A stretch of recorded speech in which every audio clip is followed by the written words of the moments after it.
So here's the thing: we're All gonna right. play a game, and it's gonna be All 5+4. Maybe in the future I'm gonna play some longer time controls so that people have more time to think. Um, the idea here is that basically um, right. we're That gonna be sounds playing the fantastic. game, and you'll be saying what you're thinking during the game. I'll be listening to you, and I'll be making some notes, right?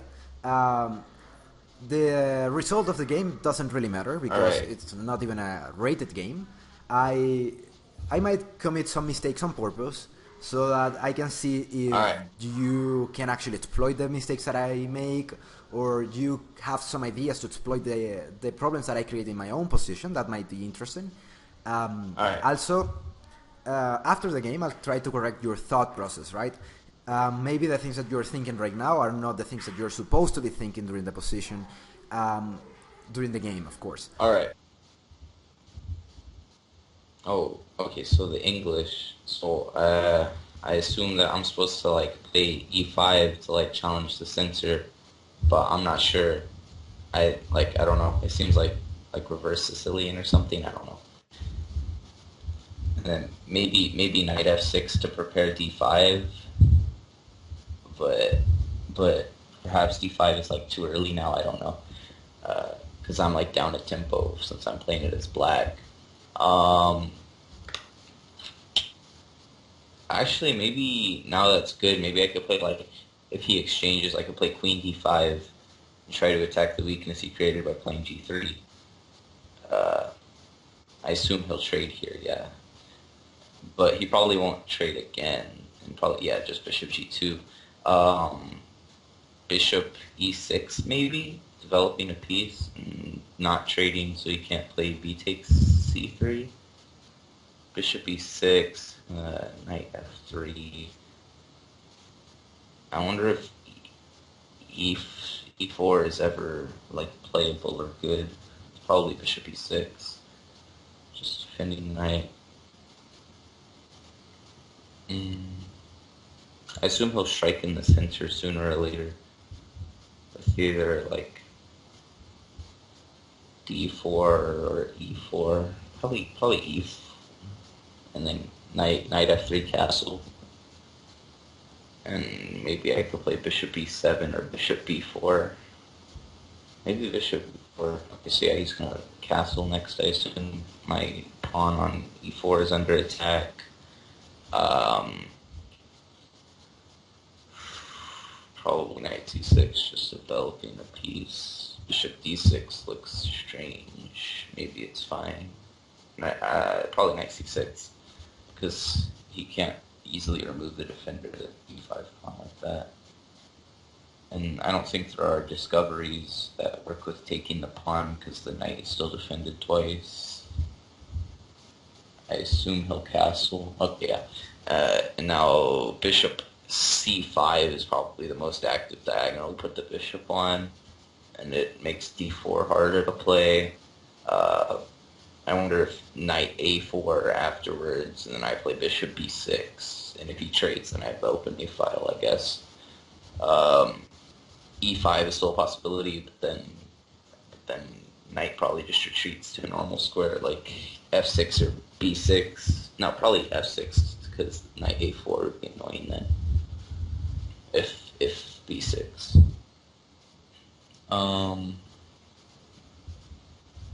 Maybe castling and then trying to route some of my pieces to the king side, because it looks like that's where I'll have more space. All my pieces kind of aim at the king side, excluding the knight on c6. So if he's prepping e5, maybe I can make a backwards pawn on the d file and try to get some counterplay with that. Probably don't. Once he plays e5, I assume he's planning to, or maybe he's just letting out the bishop to play like bishop g5, attacking the queen. Probably castling is best here. At least that's what I think. I have no idea. Trading would be bad because it'd make his pawn on d3 a lot less weak. I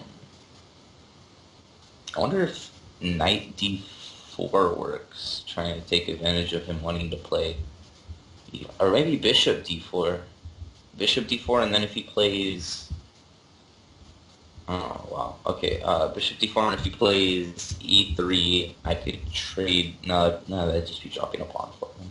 And if he trades, then I get a knight on d4, and then if he plays e3, then... Oh, then I'm probably just castle.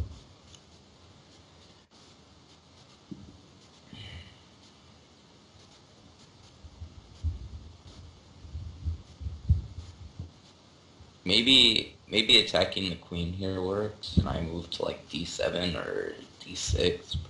Probably d7, making a battery, so I can try to trade off the light squared bishops. Maybe. Oh, okay. Well, I didn't see that at all. Uh, um,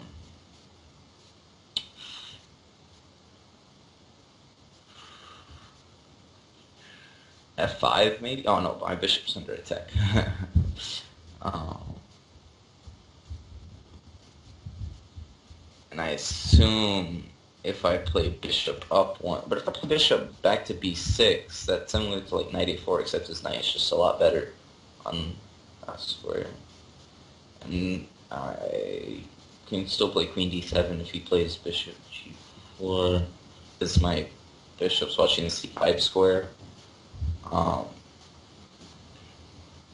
Probably have to keep in mind discoveries along the diagonal with his light square bishop. I think f5 soon. And just... Oh, shoot. Another move I had not expected at all. Although if I'm playing f5, maybe just allowing him to take the bishop is not that bad. And then I could play like f4, maybe like open up his king side and get my second rook into the game, like with queen d7, and then his ideas of after he trades the knight for bishop, then I play f5 and f4 and try to open his king side and make my second knight on c6 and my rook on e8 active. Oh, I might actually get into time trouble.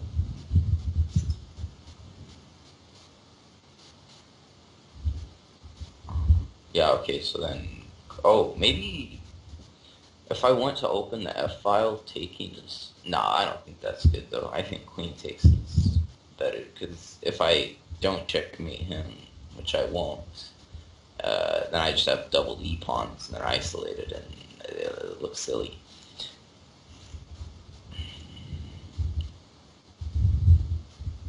e5 maybe locks down his own bishop. Maybe that's why he's hesitant to play it. Although, it seems okay. Although maybe he wants to avoid creating a weakness on d3. Maybe rook d8, just centralizing the rook. f5 and f4 probably is the main plan for me. I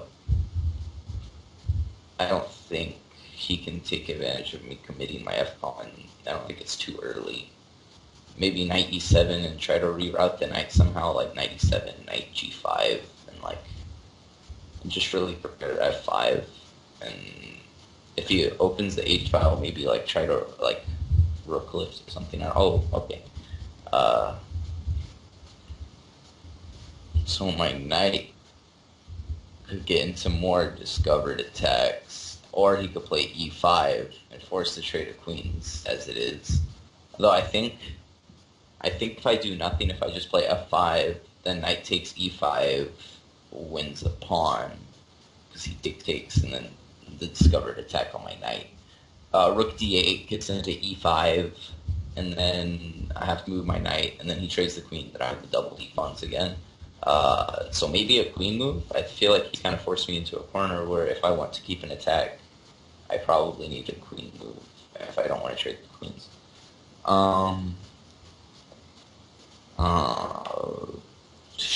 Maybe putting a queen on the g file, although with the pawn on g3, that's hard to crack. I don't want to put it on the f file to cover my f5. Oh, he's giving me some more time.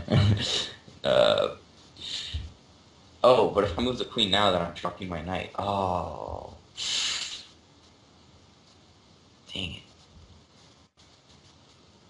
Knight e7 maybe. Then after e5, can I move the knight somewhere? Or he doesn't? No. Damn. Okay, rook d8. Possible. I think I just have to accept the trade of queens after e5. I don't know, I don't see a way out of it. Maybe queen d7 I could play it, but that'd be really slow. Maybe I can make like some kind of counter threat with my knight.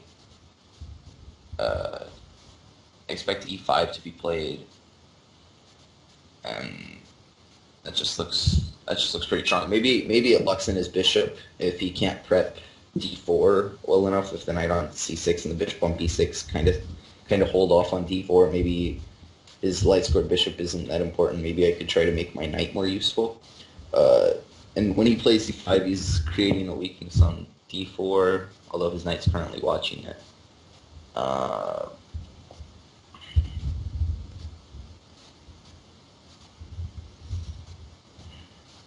Yeah, e5 is probably just strong. And it kind of crushes my plan of f4 and f5. I mean f5, f4. And there's no good... Yeah, okay. And there's no good moves, really, to... Maybe I can try to install a knight on the...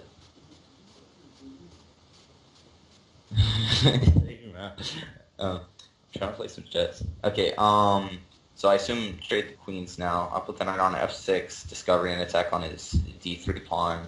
So after we trade, he can't play d4 immediately, but he has to defend the d4 pawn, or d3 pawn.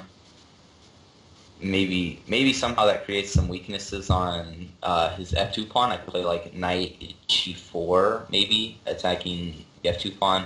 I could play knight d4 and attempt to straighten out my pawns, but I feel like, yeah, because he still has a dark squared bishop, so the weakness on d4 isn't like terrible. He can always play bishop e3. In fact, bishop e3 is probably okay now if it wasn't dropping the d3 pawn. Oh, okay, that's something I did not see. But I guess it also defends the d pawn and doesn't create a weakness on f2, so that's just better. He can still play bishop e3, so it's not a huge weakness. And his knight now also watching c2 square. Maybe I wanted to play a knight there sooner or later. Maybe I can gang up on that pawn though, with knight b4, and I don't think it's defensible. Yeah, I don't think the pawn is defensible on d3, and he can't play d4 because I have the square in front of it. Okay, so even if I become up a pawn here, though, I have the isolated double pawns. I could take back with a rook here. I'm not really worried about that. I don't think. I just take the pawn, and then maybe simplify, take the knight, and if rook takes, then I have those similar ideas after. I can get a rook on the 7th, maybe. Okay, double on the file, probably. Threaten to win material. Okay. Oh, shoot. I think I need to move my king up. And then I need to threaten to trap the bishop with h6 so that he trades. And then I probably take back with a pawn so I can engineer this. Oh, okay. And my bishop's watching this c7 pawn now. So I play h6 and he trades and I take with pawn. And then I play maybe king g6 and prepare to break f5. Maybe taking with king is possible, but I feel like having one isolated pawn is better than having doubled isolated pawns. So he prevents me from infiltrating on the 7th. Okay. If I play bishop d4, that seems like a good move, but it drops my c7 pawn check, so it's actually, I take that back. So king g6. So he evicts my rook from his nice home. Maybe I can attack this pawn though. f3 is possible. I think he'll probably play f3. Also bishop g2. I don't know. f3 probably to keep his bishop active.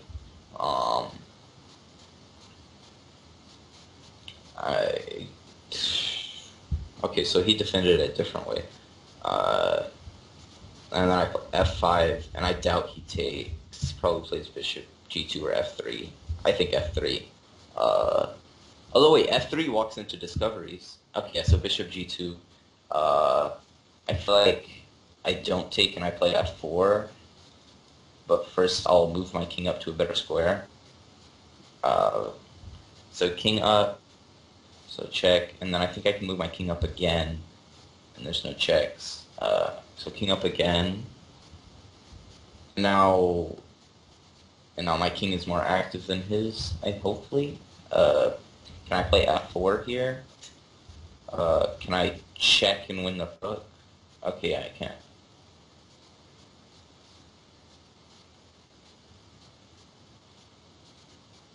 Okay, so now we're in exchange up, and we could pin the bishop once he takes back. Although maybe, okay, yeah, so we pin the bishop, and then, okay, take this pawn. And that way we watch the b7 pawn. Okay, and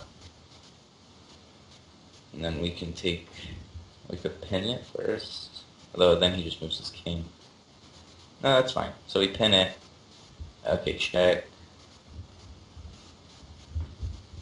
Okay, take. Now we have 3 passers. Try to queen the c pawn, I think. Oh, the second rook. Probably want to keep his king on the 7th rank. And also want to keep my rook on a dark square.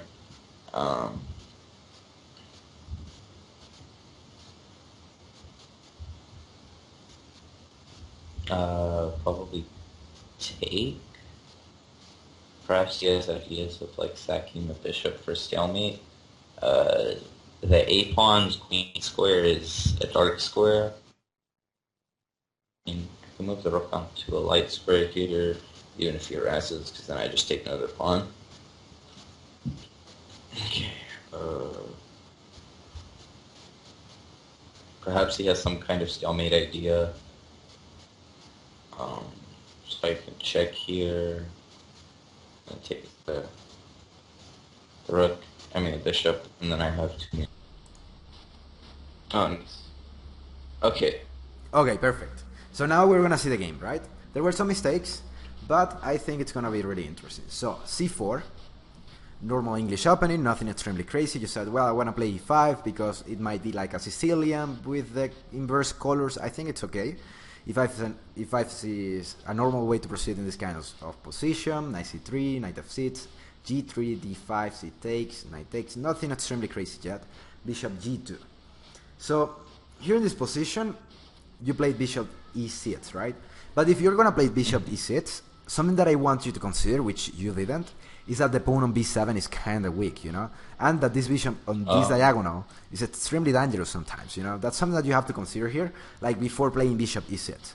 Because whenever you move your bishop from c8, then you're not defending on b7, right?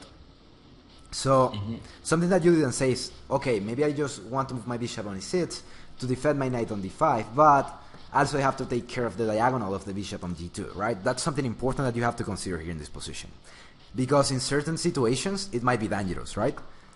So here, nothing extremely crazy yet. Knight f3, finishing the development. Knight c6, castling. Bishop c5. Okay, the position is just developing. And here you were saying, well, d3. And here you were saying, well, maybe I should play knight d4. But something that you have to consider here is that you're moving twice the same piece during the opening. And also, you said bishop d4. If you played knight d4, this pawn here is hanging, right? Oh, okay. So that's something important, right? Because if you play knight d4, then I am just going to take on e5, and you're a pawn down. So okay. That's something that you have to consider here. Like, when you say knight d4, you have to see that your knight is defending on e5. And it's okay to consider this move. You said, well, maybe I just want to play castling so that my king is safe and I finish my development and everything is okay. I think that's perfect, right? Nothing extremely crazy yet. Castling. Knight d4. So, knight d4, you said, I didn't expect that move. The idea here, what do you think is my idea with knight d4? Um, maybe centralize your knight and harass my bishop. And if you get a tempo on the bishop, uh, maybe develop your dark squared bishop or harass my light squared. I think you ended up harassing my light squared bishop, but maybe like a possible idea is playing like bishop G. Oh, shoot, hold up. Bishop G5. Maybe harassing the queen. I don't know. Exactly. Here the idea is that you have to move your bishop now. When you move it, well, I have knight d5, which is kind of taking your pair of bishop, and it's a little bit annoying, right? Because also there's certain threats here on d5, like if you play bishop d7. That's not something that I like to play. You cannot play bishop f5 because I have e4, and then I'm forking your bishop and your knight. So that's something that you have to be careful with. Here you play queen d7. Knight takes e6, queen takes e6, and then queen b3. And now your position is starting to look a little bit odd, you know? Because now I have some chances of taking on e3. And if I take on e3, then these pawns here are not going to look great. So that's something important. I didn't know how to avoid the trade of queens. Well, here in this position, actually, I'm not quite sure. Because probably there is no way to avoid the trade of queens here. Maybe just like the problem is that right now I'm playing something like knight g5 and I'm winning the knight, right? So if you move like your queen, then I still have something like knight takes e5, and then I'm taking on d5. So that's annoying. Probably the best way to proceed is the way you did with rook d8. I'm wondering if probably rook d8. Yeah, I was thinking of rook e8, but that doesn't make any sense. So rook d8 makes sense because then you're defending your knight. Also, well, eventually you'll have to move your knight, but I am also creating my own debility here when I take on e6. So that's probably the best way to proceed. So I do believe you played this part of the game really well, actually, because then you are defending to a certain extent. At least if you cannot defend the creation of the weakness that I want to make in your position, then you're at least creating a weakness in mine when I play e4, right? So I think that's pretty nice. So rook d8, nothing extremely crazy, just defending the knight. Here I have a couple of options, right? One of them might be just bishop d2 and waiting a second instead of creating like the debility on d3. Maybe knight d5 and trade this bishop for this knight, but that doesn't seem that nice, right? So probably just e4 is okay. Knight f6, bishop, queen takes e6, f takes e6, and here in this position, you were saying, well, I have isolated pawns which are also double up on e, and that's something that's important, right? I like the fact that you realize in this position here that you were about to get these isolated pawns. That means that you're actually thinking about what's going to happen in the future, right? And that's something extremely important, which I have seen that a lot of people are not thinking. And you're thinking about your pawn structure, about the debility that I have on d3. That's perfect, you know? I think that's extraordinary here. Like, a lot of people I have seen, they are not thinking about what the hell is going on in the mind of the other guy. So that's perfect. So rook d8, e4, knight f6, queen takes e6. Now you have this ability here. So I was thinking how to defend properly. Because I didn't want to play like bishop h3 and try to trade this pawn for this one, because I think this pawn on e6 is even weaker than my pawn on d3, right? I didn't want to play rook d1 because then you have knight takes e4. I do not know. I think you didn't see that one. Oh, right? I didn't see knight. Yeah, I didn't see knight takes e4. Yeah, I didn't want to play that because knight takes e4, and then suddenly when I take with my pawn on here, then you're taking my rook on d1. And that's annoying, right? And also, then the diagonal of this bishop here starts to get a little bit annoying, you know? The pawn on f2, also this rook is creating pressure, so I cannot move my knight on f3. That's something interesting, right? So in this position, just knight d1. I think, well, maybe even if you play knight d4 in this position, when we trade, I have my pair of bishops, and also you have these two pawns which are big debility here. So I thought this is a position which I can hold, so nothing extremely crazy yet. Knight b4, and here in this position you were saying, well, I'm gonna win the pawn at least. And that's nice. You're seeing that there is a debility and you're trying to exploit it, and I think that's perfect.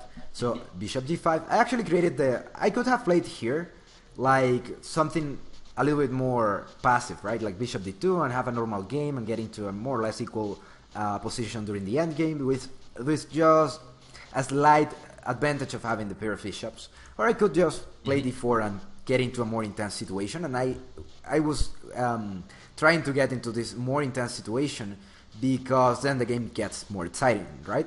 So also here, instead of knight f6, I was thinking that knight b4 is interesting because now you're exploiting the debility like directly, right?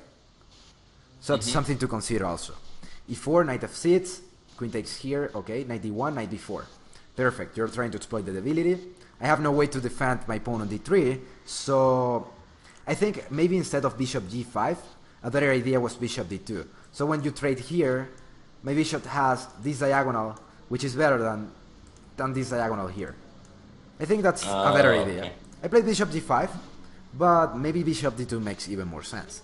So here bishop d5, knight takes d3, and something that you have to consider in this position is that even though you are taking here on d3 and I am recapturing and all these things are happening, you have to be really, really careful with your pawn on e6. Actually, I didn't take it in the future when I had a chance because I wanted to see if you could exploit having the advantage and the initiative, and you did it pretty well, actually. So something that you never can stop thinking about is the pawn on e6 because it's weak, right? And when I played something like bishop h3 in the future, then I was taking your pawn in at one point. So that's something important here. Knight takes e3, rook takes e3, rook d1, trying to trade. This move, really good move actually. Rook d8, I think. I was thinking that you might have, like, probably your idea was to take here on d1. Maybe you have something like knight d4 in the future, so it might be dangerous as well. Let me think for a second. Maybe rook takes here. It's another interesting move. So you have a lot of pieces taken on f2. Oh, you can't move it because it's pinned. Yeah. Oh.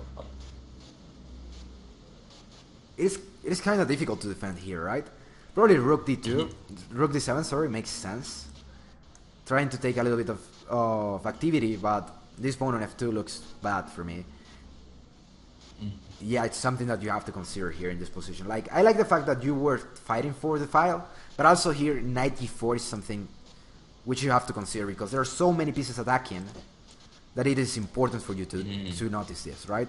Knight d4 might be extremely dangerous for me, something that you have to consider. Maybe after knight d4, like rook takes d1, knight d4, bishop h3. And if you take with your knight, then I am taking on e6. So I have some a little bit more of counterplay there. Counterplay? Yeah, but that's just an idea. I mean, knight d4 extremely dangerous and something that you have to consider. Of course, here you had 51 seconds, so I wouldn't say like, whoa, you have to see this just because it is evident or something. It's a blitz game, and sometimes we miss some things, right? But I like the fact that in general terms you play rook f8, fighting for the file. So that's important. Rook takes c3, rook takes c3. In this position, who do you think is better? Well, white has the two bishops, but I think black can take the two bishops after h6 unless the bishop wants to retreat all the way to like e3 or c1. And black's up a pawn, I think, and his rook is more active, but maybe the weakness on e6 is difficult.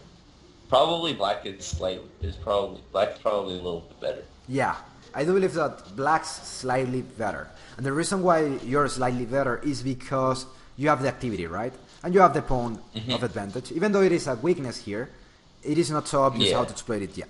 Also, you have like 3 islands of pawns, which during the endgame it's considered like a little disadvantage to have a lot of pawn islands.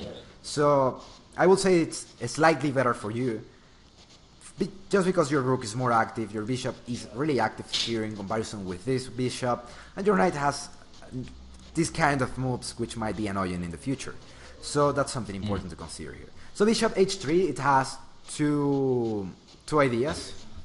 Of course it is a mistake. I wanted you to take on e4, which you didn't. But I mean, I thought if I took on e4 and bishop takes e6 with check, it okay, was like different. but here's something important, right? Like I didn't know where to put my king. You have this. Probably just king f8. Okay, you say that you do not want to take on e4 because I can take on e6, right? Yeah.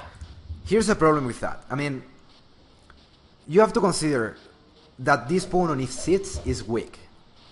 And when I am trading this pawn on e6 for this pawn on e4, what's that? Oh, that's probably better for me, right? Because you're getting rid of this pawn on e6, right? Mm-hmm. And if you Yeah. get rid of the pawn I'm on essentially trading up. exactly, you're getting rid of this pawn on e6. Also, when you take here, you're attacking my bishop on g5, and also you're making a lot of pressure here. So that's dangerous, you know? Mm-hmm. So even though you are giving away the pawn on e6, you have to consider that your position is going to get much better right now after taking on e4, right? Because king f7 is okay. I think it's not like a big mistake or something, but I do believe that probably knight takes e4 is extremely dangerous too. Because now you're taking here on f2, and that's really annoying. And also because even if I take here, well, you can move your king to f8, and suddenly, well, you got rid of this pawn on e6, which is a pawn that you do not want to have, right? So whenever you have the chance to get rid of one of your debilities, that's good for you, you know? You have to consider that. It's not only like I'm trading this for this, it's also that you're at the same time getting rid of one debilities. So that's important. King f7, rook c1, just trying to get a little bit of activity here. Maybe rook c1 is not a good move.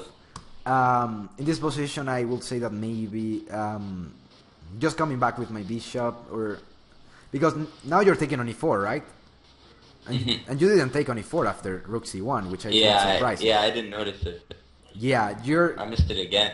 Yeah, in this position, what does that mean that you didn't take on e4 in this position? I just didn't see it, I think. Exactly. So if you didn't take on e4 in this position, that means that here you weren't considering taking on e4, right? Yeah. Now you're kind of thinking backwards, and now that you have the information, you can say, well, I was thinking that if I take on e4, then you can take on e6, right? But that wasn't what was happening on your mind. So to show you how sometimes we rationalized, because now we have better new information, and we think that we did something before for some reasons, but actually we are giving the reasons after the fact, after the thing that we did, right? Yeah, I think I didn't take on e4. I just didn't see it. I saw the threat on e6, and I didn't see that your pawn on e4 was defended. I was just reacting to the threat instead of like seeing the weaknesses that the move created. Exactly, and that's something that we all in chess do from time to time. We make a move, and then afterwards we rationalize why we did it, right? But this is something important. We also do this a lot, like in our lives, after we do something just by instincts or whatever, and then afterwards we try to give some reasons why we did the thing that we actually just did for impulse, right? So this is like a little interesting lesson on psychology also. So important to consider here, right? King f7, perfect. Rook c1. I think king f7 also makes a lot of sense, because then you're bringing your king towards the center, and it's okay in general terms, but you're missing here the tactics, right? So something to consider also. King f7 perfectly in terms of the general principles of the endgame, right? Because you're bringing your king towards the center, so that's perfect in that sense. On the other hand, you have to consider this here. So mistake. Exactly, it's nothing like, oh look, such a big mistake, but it's something that you have to consider, right? So h6, I think h6 is a good move, because you're getting rid of my bishop, right? Also, of course, here still you have like knight takes c4, but h6 is okay. Bishop takes h6, g takes f6. I like that move, because you're bringing pawns towards the center, and that's okay for you. In general terms, you want to bring your pawns towards the center, and now these pawns are not so weak as before. So here rook c2, defending my second rank, because if you come here, then that's dangerous for me. And here you play king g6, and you didn't see that I was taking on e6, right? Oh, yeah, yeah. And here I had 14 seconds, and I thought, well, I'm not gonna take on his hits just to see if you can exploit the advantage that you're gonna have in the future here. Because when you play like f5, then my position is really, really inactive. Something that you have to also consider in this position is that we have bishops of different colors, right? So what does that mean? It's the attacking player usually has an advantage because there's no counterpart, and if it goes into an end game, it's hard to win. Yeah, that's in general terms something good for you to see. It is hard to defend because you do not have a defender to the black squares, and the guy who has initiative has the better chances to win in this position, right? Because you do not have a way to defend the weaknesses that you have created. So that's something important, right? Perfect. So king g6, bishop f1 to see if you can exploit it. Rook d4, good move. Also, I want you to think that when you play rook d4, I cannot defend with f3, which seems to be like the natural move because then you have like rook d2 check and you're winning. You didn't see that because you were thinking, well, maybe he's going to play f3, but you have to see that there's edge race here, right? Of course, this is just 32 seconds, right? And it's not a lot of time, so rook d4, a good move. Rook e2, probably a mistake. Better should be something like bishop g2. Trying to defend in a more natural way. Here I'm just obstructing my bishop, and that doesn't seem nice. So rook e2, f5, and see how now you're exploiting the advantage that you have. You're advancing your pawns and you're bringing it towards the center. So that's okay. Also, something to consider here. You have to consider the exchange, right? Because here I was also taking notes, and I didn't see this. Oh. But something... Am I dropping a pawn? Yeah. If you take... Or taking with your king. Because I'd have to take back with the king. Yeah. If you take with your king, what does that mean? Then I have the two pawns are isolated still. Yeah, now I think that if I take here, it is a draw. Yeah. You know? It should be a draw. Yeah, probably. Because now all the advantage that you had is kind of evaporating. After I take here, for example, king takes, and it is not so obvious. The problem here is that you have these two pawns which are really ugly, and this pawn here is kind of bad now, right? So here you were dropping a pawn. I didn't see that. I was making some notes here, and I didn't see that one. But now that I'm looking at it, something important here. So bishop g2, mistake. Also, I was kind of taking here and playing bishop takes b7. You know? I didn't like that much this move, king g5 for you. Because now, even though it looks like you're bringing your king to attack, also, it helps me to move my pawn to h4 and give a little bit more of room to my king. So I will think that a more accurate way to play this position should be something like probably rook d1 check, which is annoying, bishop f1, and then maybe even bishop d4, so that now I do not have this threat, because you're defending here. Oh, okay. And everything is defended. And then you can bring your king and try to kill me. That's nice that you want to kill the other guy, but that could be a good plan, right? So, bishop, king g5, and here you're getting into mate's net, you know?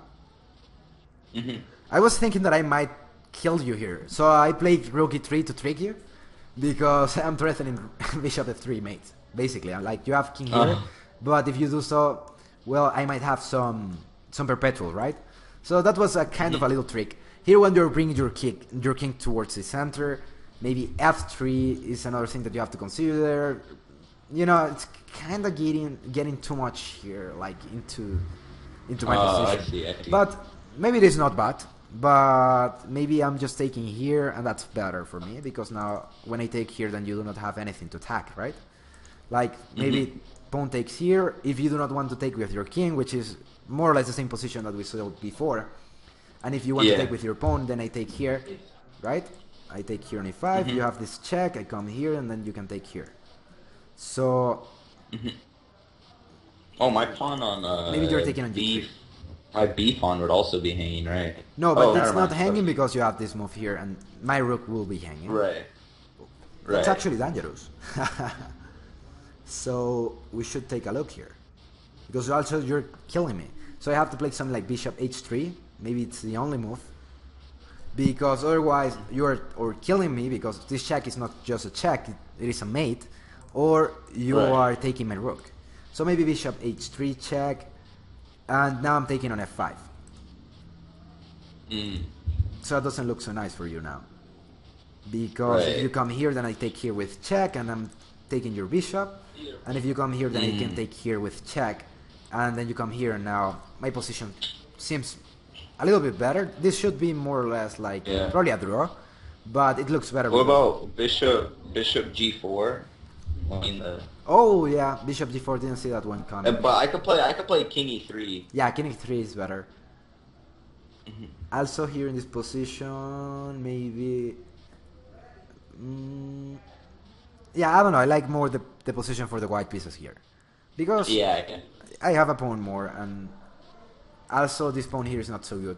So that's something dangerous, right? So rook d1. Sorry, oops, where are we? Okay, so rook d1 in this position, perfect, because now you're taking on e3.